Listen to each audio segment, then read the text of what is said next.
if she was done. I walked up to her, trying to keep my voice calm, and asked, "Maya, what's going on? Are you okay?" She just shook her head, didn't say a word, and for a second, I thought she might just collapse right there. I took her by the shoulders and guided her inside. She didn't resist, didn't say anything, just followed me, dragging herself along like every step took all the energy she had left. Once we were in the kitchen, I sat her down and made her a cup of tea. I didn't want to push her to talk. I could see she needed a minute. She just sat there, staring at the table, not touching her tea, her hands still trembling. I kept glancing at her, waiting for her to say something, anything.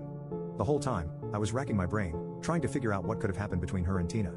They'd been like sisters for so long, and now Maya looked like she'd just lost a part of herself. After a few minutes, she finally looked up at me.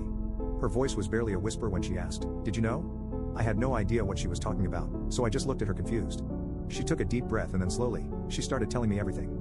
Apparently, she'd found out that Tina had been hooking up with Jake, her boyfriend, the guy she'd trusted.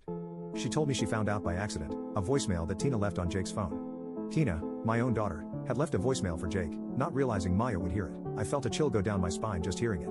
Maya's face was twisted with pain as she explained, and I could see how much it was taking out of her to tell me this. At that moment, I didn't know what to say. I was too stunned to even process it.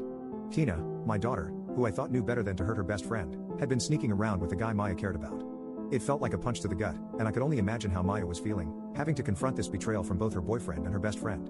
Maya was holding herself together as best as she could, but she was barely hanging on. I reached out, put my hand on hers, and tried to offer some kind of comfort, but I could tell she was shattered.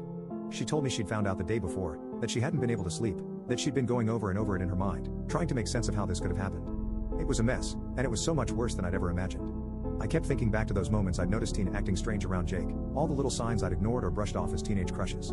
I felt sick with guilt, like I should have seen this coming and somehow stopped it. Maya went on to say that she tried to talk to Jake about it, tried to get him to explain himself, but he didn't have much to say. He barely apologized, just brushed it off as a mistake and told her not to make a big deal out of it. Maya told me that hearing that from him hurt almost as much as finding out about the affair. It was like he didn't even care, didn't see how deeply he'd hurt her. And as for Tina, well, Maya hadn't spoken to her yet. She couldn't bring herself to face her.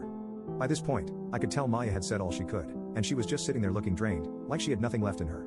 I helped her carry the boxes from her car into our garage, and she left, barely saying a word. After she drove off, I stood there in the garage, staring at those boxes.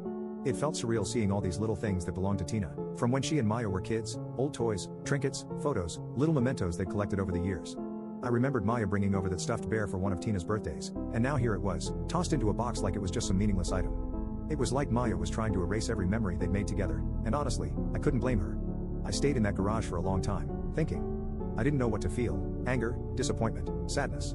It was all there, tangled up in one big mess. I couldn't shake the image of Maya's face, how devastated she looked. She wasn't just losing a boyfriend, she was losing a best